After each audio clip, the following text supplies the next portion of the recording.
help you in any way. Ask your program directors today when you're touring. Ask your tour guides. Get cards, take notes, and get numbers, and give us a call back. You're welcome pretty much any time on campus. We'll stop the instruction to share things with our new students.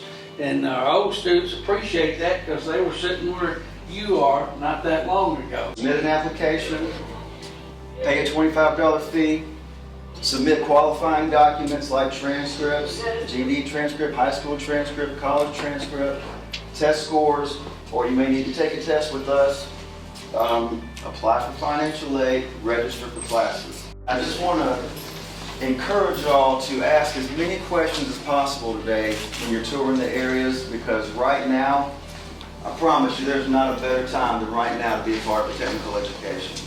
I promise you, the job outlook is great. Money that you can make, great.